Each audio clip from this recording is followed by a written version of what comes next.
শৰ্মা ডাঙৰীয়াৰ বলিষ্ঠ নেতৃত্বত অসম আৰু অসমীয়াই প্ৰাণ ঢালি ভোট দিছে বিজেপি নেতৃত্বাধীন মিত্ৰজোঁটক আৰু 102টা আসন পাবলৈ সক্ষম হৈছে। অসম আৰু অসমীয়াৰ যি বিশ্বাস আৰু আস্থা এয়া ডক্টৰ হিমন্ত বিশ্ব শৰ্মাৰ প্ৰতি আছে, এইটো পুনৰ এবাৰ প্ৰমাণ হৈছে আৰু ভাৰতীয় জনতা পাৰ্টীৰ নেতৃত্বত তৃতীয়বাৰৰ কাৰণে সেইকাৰণে চৰকাৰ কৰিবলৈ সক্ষম হৈছে। প্ৰত্যাহ্বান কেনেকুৱা আছিল অৱতীৰ্ণ হোৱাৰ পৰা বিজয়ী হোৱালৈকে?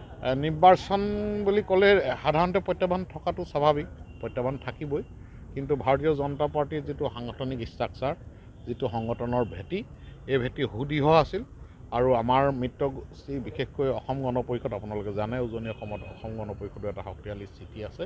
অসম গণ পৰিষদৰ কাৰ্যকৰ্তাসকলেও যথেষ্ট কষ্ট কৰিছে, আমাৰ ভাৰতীয় জনতা পাৰ্টীৰ কাৰ্যকৰ্তাসকলেও যথেষ্ট কষ্ট কৰিছে, নিৰবিচ্ছিন্নভাৱে দিনে নিশাই কাম কৰিছে, যাৰ কাৰণে আমি ভাল ফলাফল লাভ কৰিবলৈ সক্ষম হৈছোঁ আৰু সমগ্ৰ সৰ্বসাধাৰণ ৰাইজে ডক্টৰ হিমন্ত বিশ্ব শৰ্মাৰ প্ৰতি বিশ্বাস আৰু আস্থা ৰাখিছে, যাৰ কাৰণে এনে ফলাফল লাভ কৰিবলৈ সক্ষম হৈছে। আপোনাৰ সমষ্টিত বিশেষকৈ বিৰোধী স্থিতি কেনেকুৱা আছে?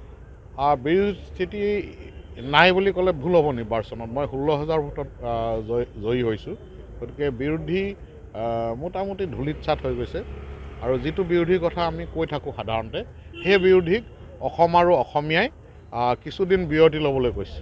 তেওঁলোকে বিৰতি লোৱাটো ভাল আৰু বিৰোধীৰ নেতৃত্বই এই কথাটো উপলব্ধি কৰিব লাগে যে অসমীয়া ৰাইজে তেওঁলোকক কিছু বিৰতি ল'বলৈ দিছে, যাৰ কাৰণে এই নিৰ্বাচনৰ ফলাফল আপোনালোকে দেখিছে, আমি সকলোৱে দেখিছোঁ। মুষ্টিমেয় কিছু জনগোষ্ঠীৰ লোকৰ জেগাতহে তেওঁলোক জয়ী হৈছে। আজিৰ তাৰিখত মোটামুটি এসময়ৰ মুছলিম লীগ আৰু আজিৰ কংগ্ৰেছৰ মাজত বিশেষ পাৰ্থক্য নাই। যিহেতু মন্ত্ৰিত্বক লৈ বহুখিনি মানুহৰ নাম চৰ্চাত আছে আৰু আপুনি যিহেতু এগৰাকী শক্তিশালী নেতা বিজেপি দলৰ মাহমৰা সমষ্টিত, মন্ত্ৰিত্বক লৈ কিবা আশা?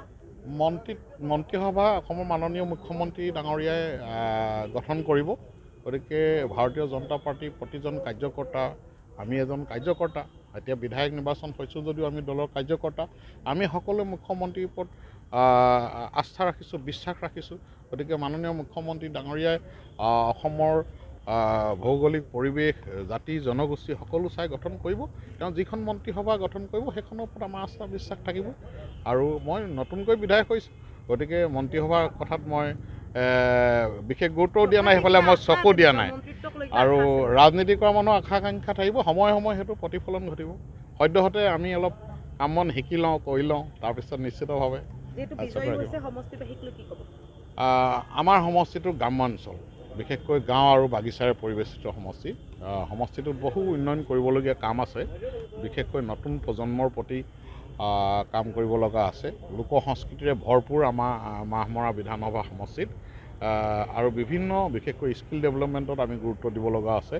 আমাৰ ল'ৰা ছোৱালী গৈ যাতে বেংগলোৰ, কেৰেলা, হায়দৰাবাদত কাম কৰিব নালাগে, ইয়াতে কাম কৰি পৰিয়াল পোহপাল দিব পাৰে, তেনেকুৱা ধৰণৰ কথা বতৰা আমি নিশ্চিতভাৱে চিন্তা ৰাখিম। স্বাস্থ্য, শিক্ষা সকলো ক্ষেত্ৰতে যাতে মাহমৰাক আগবঢ়াই নিব পাৰোঁ, মাহমৰাৰ বাসিন্দাই যাতে মাহমৰাৰ বাসিন্দা বুলি কৈ গৌৰৱ অনুভৱ কৰিব পাৰে, তাৰ কাৰণে নিশ্চিতভাৱে চেষ্টা কৰা হ'ব।